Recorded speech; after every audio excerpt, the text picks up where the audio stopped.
warahmatullahi wabarakatuh. Salam sejahtera. Saya Siti Nurbaila binti Muhammad Yusof akan membentangkan kertas kajian kami yang bertajuk Meneroka Kesan Ibu Bapa di Penjara terhadap Perkembangan Emosi dan Sosial Anak.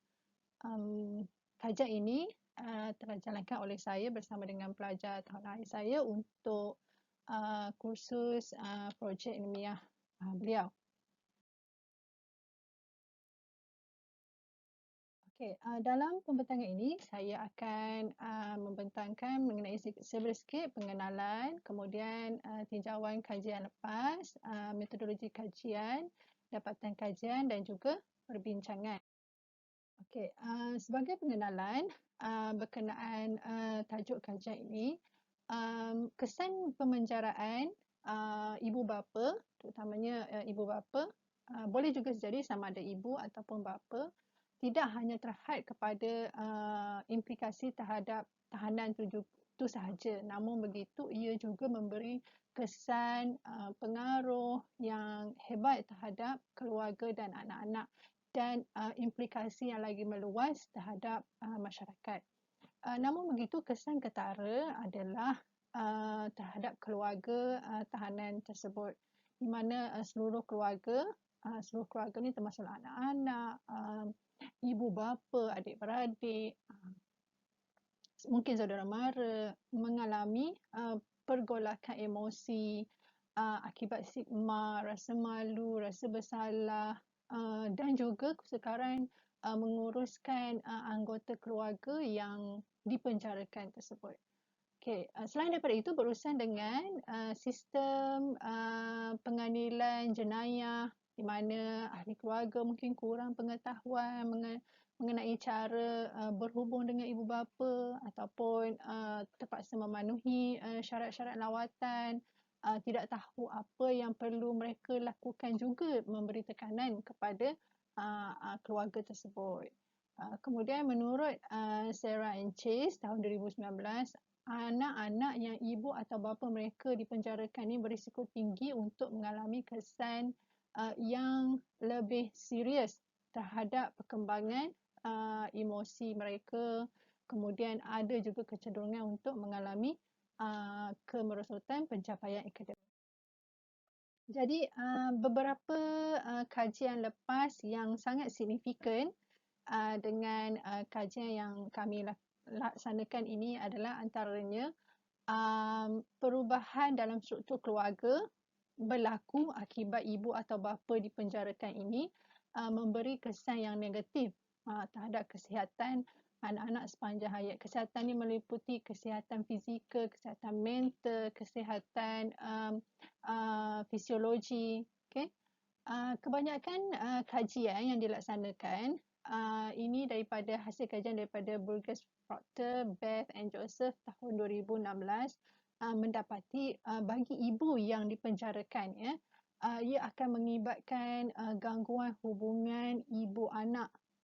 Gangguan hubungan ibu anak dari segi emosi anak-anak tersebut.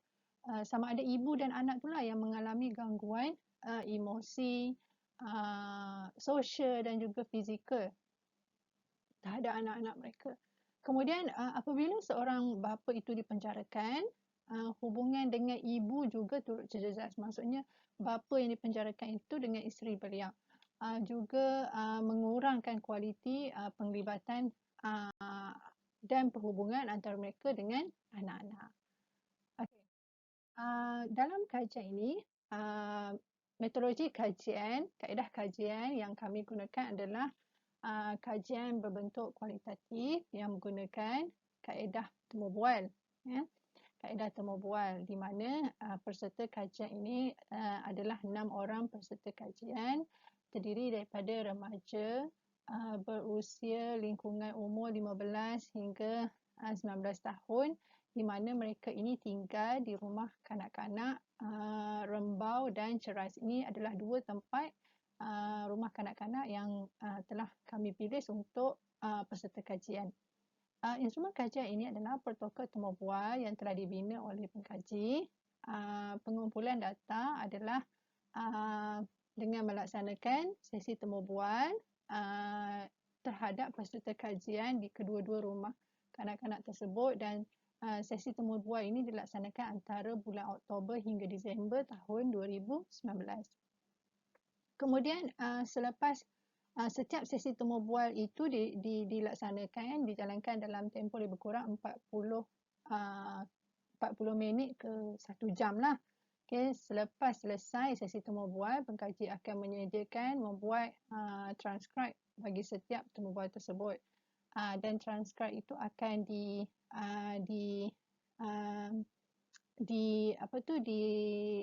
analisis, dibuat analisis tema untuk mendapatkan tema-tema daripada dapatan kajian tersebut.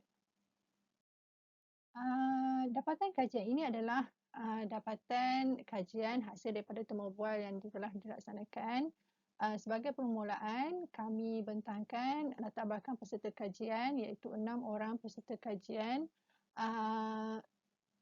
Kebanyakannya, 4 daripada peserta kajian adalah perempuan dan 2 daripada peserta kajian adalah lelaki.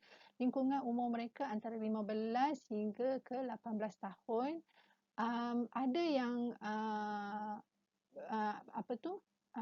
sebagai anak sulung, ada yang anak kedua, ada yang anak ketiga, anak keempat, anak kelima. Ada di kalangan mereka ibu, 2 orang daripada kalangan mereka ibu dipenjarakan, dan 4 orang daripada mereka ayah dipenjarakan.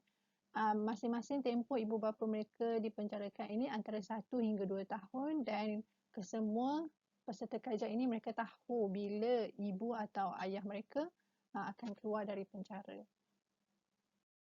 Okey, dapatan kajian kita nak tengok di mana objektif kajian ini untuk mendapatkan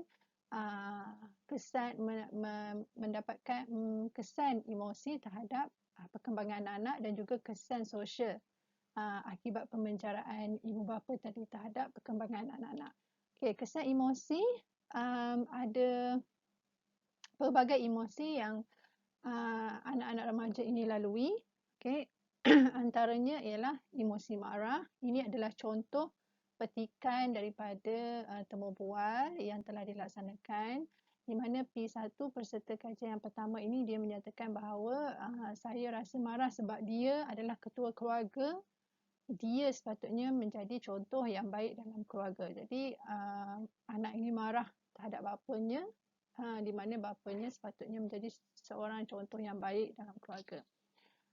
Ada peserta kajian 2 yang sedih, okay, di mana ibunya telah dipenjarakan dan setiap hari, okay, ini dia punya petikannya, saya rasa sedih sangat Kak, dialah ibu, dialah ayah, setiap hari saya menangis rindukan kedua-dua ibu bapa saya. Di sini ibunya telah dipenjarakan manakala bapanya tinggal berasingan dengan peserta kajian ini. Ada juga peserta kajian yang buntu, di mana sebagai anak sulung saya bertanggungjawab untuk menjaga adik-adik. Emak saya lumpuh separuh badan, saya buntu, tak tahu nak buat apa. Ini peserta kajian yang ketiga di mana bapanya telah dipenjarakan dan ibunya tidak sihat. Jadi dia tak tahu apa yang perlu dia buat. Ada juga peserta kajian yang benci terhadap diri sendiri, di mana peserta kajian yang kelima dia menyatakan bahawa saya selalu persoalkan kenapa saya yang perlu hidup dalam dunia ini. Hidup dalam kebencian membuatkan saya benci diri saya. Benci dengan apa yang berlaku, akibat daripada apa yang berlaku dalam keluarganya, dan membuatkan dia rasa benci terhadap diri dia sendiri. Kemudian dapatan kajian kesan sosial terhadap perkembangan anak-anak. Apa yang berlaku pada anak-anak ini adalah yang pertama, hubungan tidak baik dengan ayah ataupun ibu. Peserta ketiga mengatakan bahawa saya langsung tak bercakap dengan dia masa dia kena penjara. Hubungan kami makin renggang. Mereka ada hubungan yang tidak baiklah dengan ibu atau ayah. Namun begitu, ada juga peserta kajian yang mempunyai hubungan yang baik dengan ayah atau ibu. Okey, peserta keempat di mana dia menyatakan bahawa hubungan saya dengan mak okey je. Biasanya saya melawat mak bila atuk dan kakak saya nak melawat. Okey. Selain daripada itu, timbul stigma atau malu, malu dengan ibu atau bapa mereka dipenjarakan. Sebagaimana yang dikongsikan oleh peserta yang keenam, saya malu sebab bila mama minta tolong atau nak pinjam duit pakcik makcik untuk sara kami, diorang akan salahkan mama tak reti pilih suami. Ni di mana ayah beliau telah dipenjarakan dan emaknya perlu mendapatkan bantuan daripada saudara mara lah. Jadi saudara mara akan mengatakan tentang kesan akibat suami ataupun ayah dia dipenjarakan. Selain daripada itu, antara kesan positif juga kalau tengok di sini adalah mendapat sokongan sosial dari kawan, di mana rakan-rakan saya sangat baik dan selalu menyokong saya bila saya rasa putus asa. Ini yang dikongsikan oleh peserta kajian yang pertama. Okey, daripada dapatan kajian yang diperolehi, okey, ada peserta kajian 6 orang tadi. Dalam kalangan mereka ada yang berasa marah, ada yang berasa sedih, bingung, buntu. Malahan ada dalam kalangan mereka menyalahkan diri mereka sendiri walaupun yang dipenjarakan itu ibu ataupun bapa mereka. Apa yang berlaku pada anak-anak ni adalah jika mereka anak sulung dia akan marah dengan ayahnya kerana ayah merupakan ketua keluarga dan sepatutnya ayah ini menjadi role model yang baik kepada keluarga dan anak-anak. Selain itu ada anak yang rasa sedih dengan hubungan yang berlaku kerana mereka rapat dengan bapa. Ada juga anak yang menyalahkan takdir, merasa benci kerana mempunyai emak yang bertingkah laku begitu. Okay, bertingkah laku yang negatif lah sehingga menyebabkan dia masuk penjara. Kemudian pembesaran anak yang berjaya adalah tidak hanya bergantung kepada tingkah laku ibu atau bapa, tetapi juga bagaimana persekitaran, keadaan di sekeliling yang memberi tindak balas input daripada keseluruhan masyarakat tersebut. Maksudnya di sini adalah bagaimana masyarakat, anggota keluarga, extended family lah yang memberi respon tindak balas terhadap kehidupan keluarga tersebut. Ini dapatan kajian ini sejajar dengan kajian-kajian lepas, antaranya adalah kajian oleh Burgess, Proctor, Beth dan Joseph pada tahun 2016 yang menyatakan bahawa hubungan ibu anak terjejas akibat ibu mereka dipenjara dan ini akan menyebabkan anak mengalami pelbagai masalah sosial, emosi dan juga fizikal. Kemudian kajian oleh Bowlby tahun 1973 di mana dalam teorinya menekankan bahawa untuk anak-anak ini berjuang menunjukkan emosi, mereka memerlukan hubungan yang lengkap dalam keluarga, yang lengkap dan berterusan antara ibu bapa mereka. Jadi bila berlaku perpisahan antara antara anak dan ibu bapa ini, maka anak-anak akan mengalami tekanan dan itu akan memberi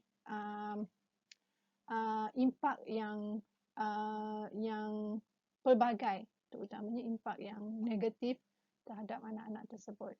Okey. Okey, itu saja daripada kami. Implikasi kajian ini dapat dilihat dari segi di mana anak-anak remaja ataupun mungkin juga dewasa ya, apabila mereka remaja dan bila mereka meningkat dewasa sebenarnya memerlukan bantuan dari segi khidmat kaunseling jika mereka mengalami kesukaran dari segi perkembangan emosi dan sosial apabila ibu ataupun bapa mereka dipenjarakan. Ini kerana kasih sayang hubungan mereka dengan ibu bapa tersebut terputus apabila ibu atau bapa mereka berada dalam penjara. Jadi mereka mengalami pelbagai perasaan di mana mungkin ahli keluarga yang lain, adik-beradik, ibu ataupun bapa yang bukan di penjara, kemudian extended family, masyarakat terutamanya tidak memahami apa yang mereka lalui. Jadi ini yang menyebabkan mereka mungkin menunjukkan tingkah laku yang agresif dalam kalangan mereka, mungkin di sekolah, mungkin dalam hubungan mereka dengan rakan-rakan dan mungkin juga dalam situasi ataupun persekitaran kejiranan dan masyarakat di sekeliling. Jadi itu saja daripada kami. Sekian. Wabillahi taufiq hidayah.